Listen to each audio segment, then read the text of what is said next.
All right, easy enough. Now, there are subdivisions within that fourness, okay? And in order to hear a subdivision, which would just be cutting what is already existing in half, right? Subdividing, subdivide.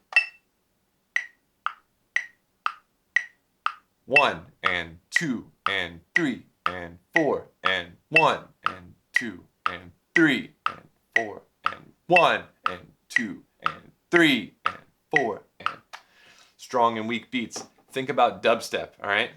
You have boom, ka, boom, ka, boom, ka. Strong and weak beats, right?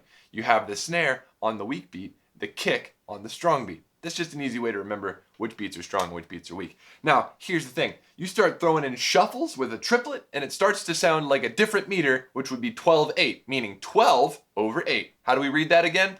12 of these, the eighth note gets the beat. Here we go.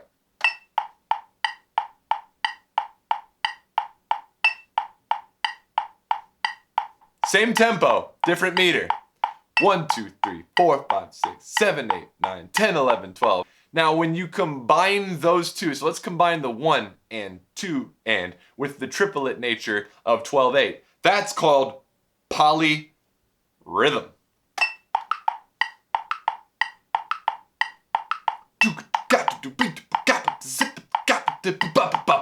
Drummers eat that shit for breakfast. So polyrhythm, not polymeter, different things. Polyrhythm is when you combine two feels meters into the same thing and then play them at the same time. Now let's go over some examples where people have messed with this and used it practically. The drummer here in Toto, Jeff Porcaro, is one of the best drummers. I'm not sure if I'm pronouncing his last name correctly. He's got one of those weird last names. He's one of the best drummers of all time. And he's actually using sort of a modified Perdie Shuffle. And if you don't know what that is, that'll be linked in the description down below. There's tons of stuff for you to learn in that description. Go check it out. This drum beat apparently is one of those that's like practiced and studied by drummers in order to master this particular rhythm. Listen.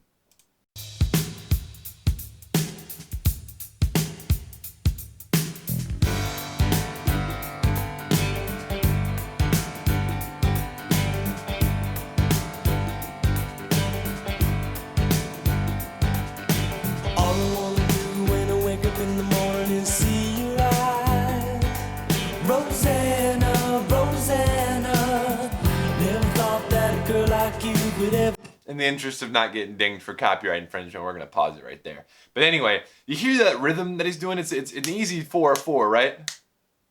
But the interesting things he's done with the rhythm is what's making it addictive. It's what's making me want to do more of the song, but we can't, again, because of copyright. So the next one we're gonna talk about is a band called Discovery. This was recently introduced to me by my friend John Curry, who goes by Curry Sauce. Go check him out. This song is an example of messing with tempo, right? So tempo is how fast we count, right? So in the case of 1, 2, 3, 4, let's go back to the Dr. beat for a moment. So if I go back to my straight up 1, 2, 3, 4 beat, 2, 3, 4, increasing the tempo is just going to make this happen faster.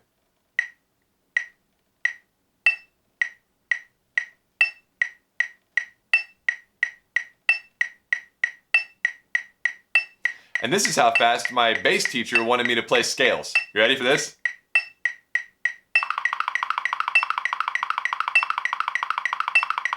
Oh my God, I've heard this too much in my lifetime. So this is gonna be an example of messing with tempo. And this is by Discovery. The song is called So Insane. And they go from the verse, which is at one tempo, down to the chorus, which is at a different tempo. Listen to this.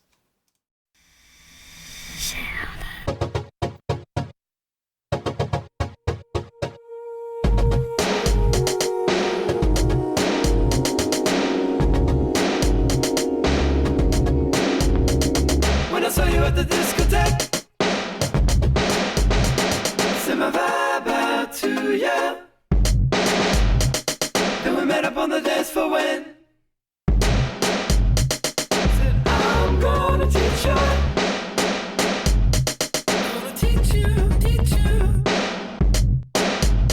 Oh baby, you got me going so insane, and I just don't know what's going down. Oh, try to get off my knees and try to find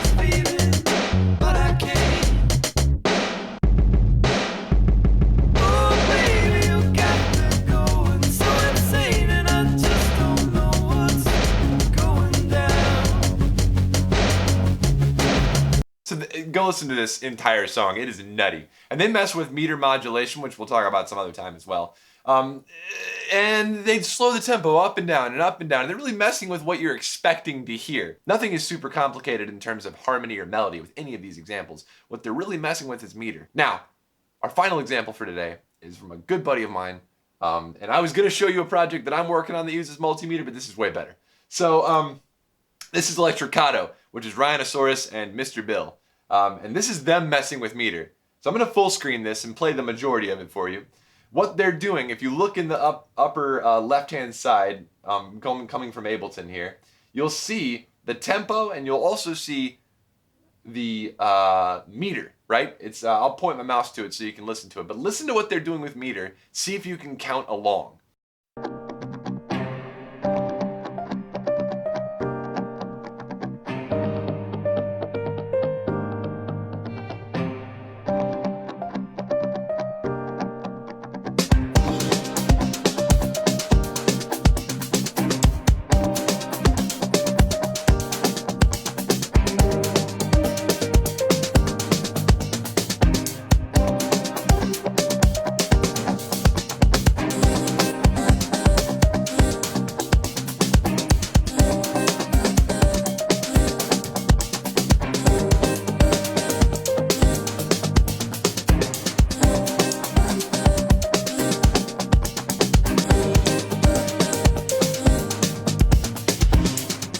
Again, this song is going to be linked down below as well for y'all to go take a listen to. But that's impressive. That's called mixed meter. And mixed meter is when you count things in a mixed meter. You smash different meters together to make it easier to count. Otherwise, you're going to end up with something like 21/8. You know, something really stupid. So that's all we're going to cover on rhythm and meter today. Now, if you follow me over to Live Producers Online, I'm going to be giving you a little bit more about how to make this stuff work in Ableton. But other than that, my name is Garden Sound. This is Lila the Bird, and we'll see you in the next episode.